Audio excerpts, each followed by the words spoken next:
Yeah, let's make some foam. Wow, Ron, this stuff really expands.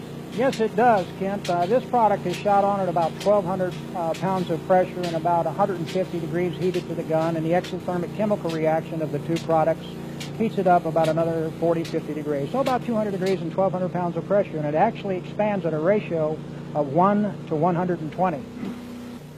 Boy, that stuff, it covers every nook and cranny, doesn't it, Ron? You can bet you there's not going to be any cracks and voids with this product in the wall, and we're going to eliminate all those other infiltration factors that we were concerned with.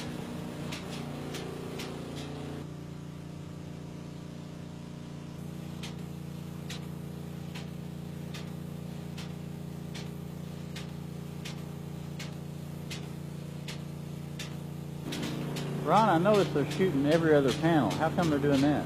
Well, there's a reason for it, and it facilitates the trimming. And if you'd like to step into the next room over here, I can show you how that's done.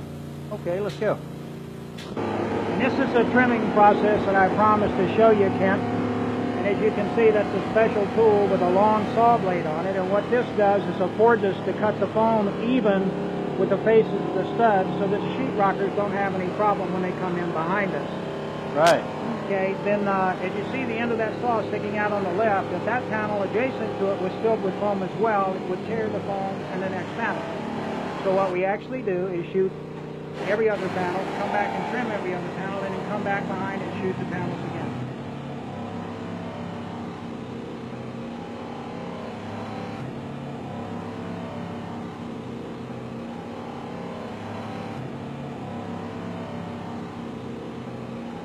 That is really slick. Ron, I can see how this product works great in these 16-inch cavities, but are there any special applications for this product?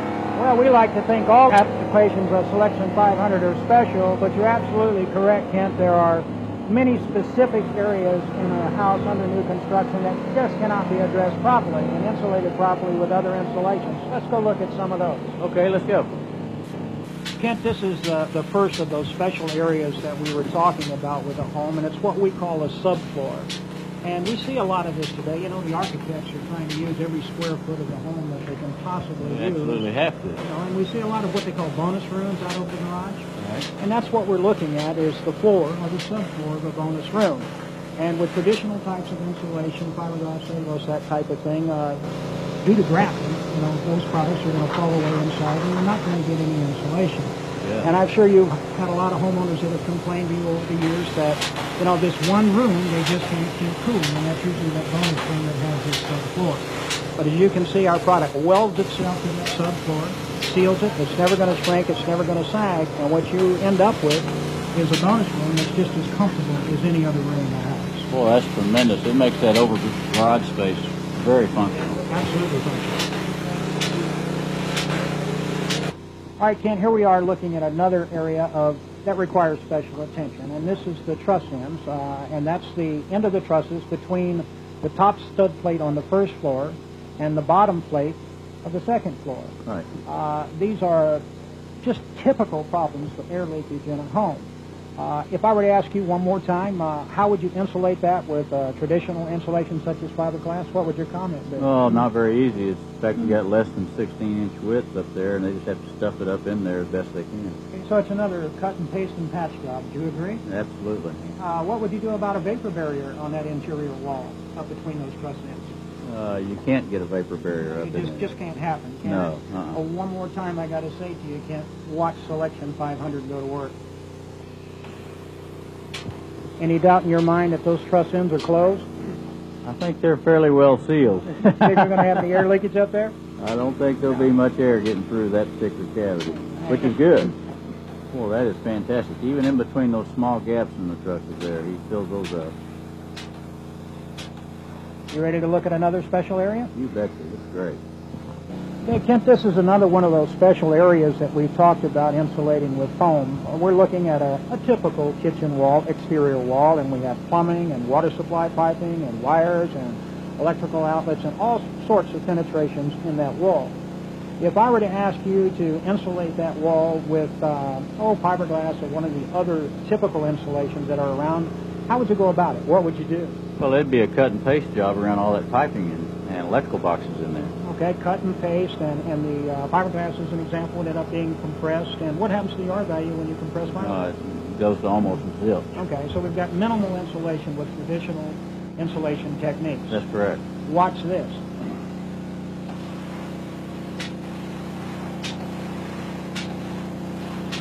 Oh, Ron, look at that foam just surround all that piping in there. That is Is there any doubt in your mind that it completely encapsulates all those penetrations? No, that's just beautiful. Kent, this is another one of the areas of special application, as you call it, and what we're talking about are corners and tees. If I were to ask you how that corner would get insulated with traditional insulations on the market today, what would you say to me? Well, most of the time, Ron, that corner doesn't get insulated. And the same goes for tees, right? Yeah, that's a fact. Watch this.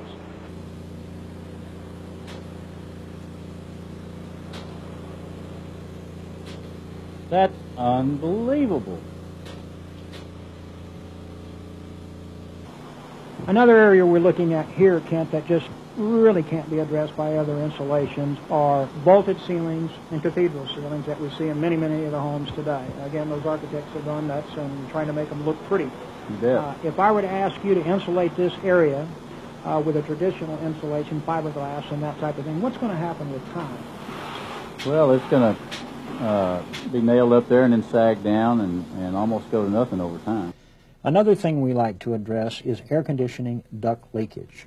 The vent side of the air conditioning system operating at a positive pressure and the return side operating at a negative pressure. A lot of leakage. Plus, the return side is the primary source of dust leakage into the home.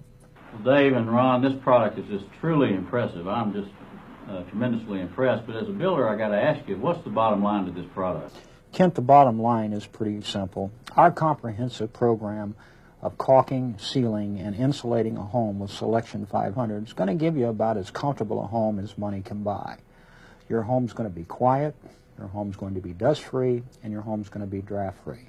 Most importantly, your home is going to save you about 50% on your air conditioning and heating costs.